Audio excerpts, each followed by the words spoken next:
اعوذ باللہ من الشیطان الرجیم بسم اللہ الرحمن الرحیم الصلاۃ والسلام علیکہ یا رسول اللہ صلی اللہ علیہ وآلہ وسلم۔ السلام علیکم ورحمۃ اللہ وبرکاتہ۔ ایک صاحب ذکر کرتے ہیں کہ ان کے اور ان کی بیوی کے درمیان اکثر چھوٹی موٹی لڑائیاں ہوتی رہتی تھیں۔ ان لڑائیوں کا علم نہ صرف ان کے گھر والوں کو تھا بلکہ ان کے کچھ ملنے جلنے والے خاندانوں کو بھی تھا۔ یہ کہتے ہیں کہ ایک مرتبہ کچھ ایسا ہوا کہ ہمارے ملنے والوں نے میری بیوی کے کردار پر کچھ سنگین الزام لگائے۔ میری اور میری بیوی کی لاکھ لڑائیاں سہی، لیکن ہم دونوں ایک دوسرے کے کردار کی گواہی دے سکتے تھے۔ ابھی ہماری کوئی اولاد نہیں تھی، اور اس طرح کے الزام میری بیوی پر جب لگائے گئے، نہ صرف لگائے گئے بلکہ دوسرے ملنے جلنے والے لوگوں کو بھی یہ جھوٹے اور بے بنیاد الزام پہنچائے گئے کہ میری بیوی کا کریکٹر خراب ہے۔ یہ بات جب تک مجھے معلوم تھی میں نے کوئی خاص ری ایکشن نہیں دیا، بلکہ یہی کہا کہ میں اپنی بیوی کے کردار کو اچھی طرح جانتا ہوں اور اس کے کردار کی گواہی دے سکتا ہوں۔ پتہ نہیں الزام لگانے والوں کا کیا مقصد تھا۔ انہوں نے جب یہ دیکھا کہ میری طرف سے کوئی خاص ری ایکشن نہیں آیا یا میں نے اپنی بیوی سے اس بات کو لے کر کوئی لڑائی نہیں کی، تو انہوں نے یہ الزامات میری بیوی تک ایک اور خاندان کے ذریعے پہنچا دیے۔ اب تو میرے گھر میں ایک عجیب سا رونا دھونا مچ گیا۔ میری بیوی کو پہلے تو بہت شدید غصہ آیا۔ وہ چاہتی تھی کہ الزام لگانے والوں کو خوب باتیں سنائے۔ میں نے اسے سمجھایا کہ دیکھو، مجھے ان باتوں اور الزاموں سے کوئی فرق نہیں پڑتا، نہ ہی مجھے تم پر کوئی شک ہے۔ میں تمہارے ساتھ کھڑا ہوں، اور اگر کبھی ان لوگوں نے میرے منہ پر آ کر یہ بات کرنے کی کوشش کی تو میں ان کا منہ توڑ دوں گا۔ لیکن میری بات سننے کے باوجود بھی میری بیوی کو تسلی نہیں ہوئی۔ پہلے تو اس کو غصہ تھا، لیکن آہستہ آہستہ یہ غصہ دکھ میں بدل گیا۔ وہ اکثر کہتی تھی کہ میں نے ان لوگوں کے ساتھ کیا برا کیا ہے کہ انہوں نے نہ صرف میرے کردار پر الزام لگایا بلکہ یہ جھوٹی بات ہمارے خاندان اور ملنے والے لوگوں میں بھی پھیلائی ہے۔ میں اس کو سمجھاتا تھا کہ جھوٹ کے پیر نہیں ہوتے، تم اس بات کو نظر انداز کر دو کہ جیسے یہ بات تمہارے تک پہنچی ہی نہیں، لیکن وہ کہتی کہ تمہیں میرا ساتھ دینا چاہیے، میرے ساتھ ان لوگوں کے گھر چلو اور ان سے لڑائی کرو، میں ان کا منہ توڑ دوں گی۔ میں نے پھر سمجھایا کہ اگر ہم ایسا کریں گے بھی اور ایسا کرنے پر حق بجانب بھی ہوں تو مزید لوگوں میں یہ بات اچھلے گی کہ ہماری لڑائی ہوئی ہے، اور لڑائی کی وجہ یہ الزام ہے کہ جن کو کوئی سچ مانے گا اور کوئی جھوٹ۔ بہتر ہے کہ اس بات کو چھوڑ دو۔ دکھی تو میں بھی کافی تھا، لیکن ظاہر نہیں کرتا تھا۔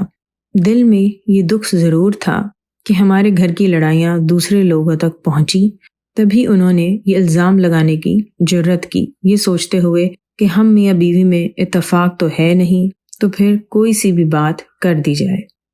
میں جب درود شریف پڑھتا تھا، دکھ کے باوجود کبھی بھی ان لوگوں کے حق میں بد دعا نہیں مانگی۔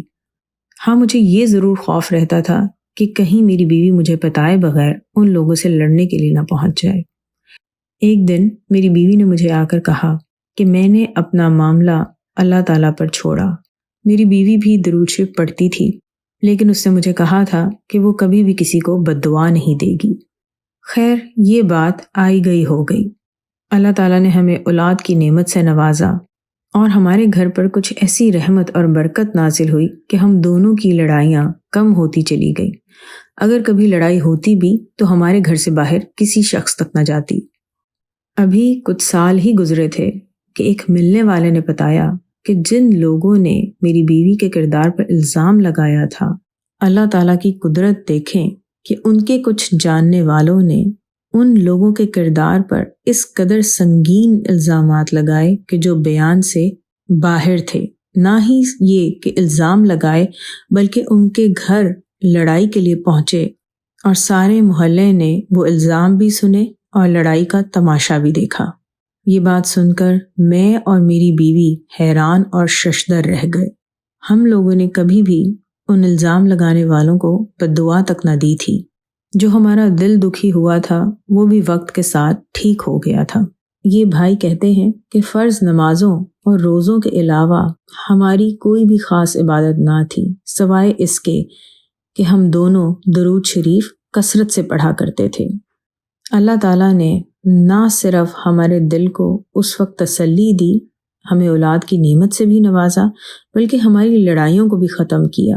ہم نے کبھی یہ سوچا بھی نہ تھا کہ الزام لگانے والوں کو اس قدر جلد بدلہ ملے گا، اور وہ بھی ایسا بدلہ کہ جب انہوں نے ہم پر الزام لگایا تھا تو بات صرف چند ملنے والوں تک تھی، لیکن جب ان پر اس قدر جلد مکافات عمل سامنے آیا تو ایسا لگتا تھا کہ ساری دنیا نے تماشا دیکھا تھا۔ بعد میں سنا کہ اس قدر بےعزتی ہوئی تھی ان کی محلے میں کہ ان کو اپنا گھر بدلنا پڑا۔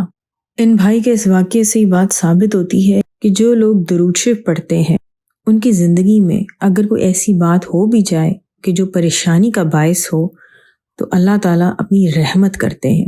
الزام لگانے والوں نے شاید ان کا گھر توڑنے کے لیے جھوٹے الزام باندھے تھے، لیکن آپ دیکھیں اس کا نتیجہ کیا نکلا کہ نہ صرف یہ میاں بیوی ایک دوسرے کے قریب ہوئے بلکہ ان کے درمیان لڑائیاں ختم ہوئیں۔ اللہ تعالیٰ نے اولاد کی نعمت سے بھی نوازا اور الزام لگانے والوں سے کیسا بدلہ لیا۔ اللہ تعالیٰ ہم سب کو بہت کثرت سے درود شریف پڑھنے کی توفیق عطا کریں کہ بے شک درود شریف پڑھنے والوں کے حق میں جو بھی ہوتا ہے بہتر ہوتا ہے۔ اللہ تعالیٰ دنیا اور آخرت دونوں جہاں میں ہمیں حضور صلی اللہ علیہ وسلم کی محبت اور قرب پل پل میں عطا کریں۔ آمین ثم آمین۔ الصلاۃ والسلام علیکہ یا رسول اللہ صلی اللہ علیہ وآلہ وسلم۔ السلام علیکم ورحمۃ اللہ وبرکاتہ۔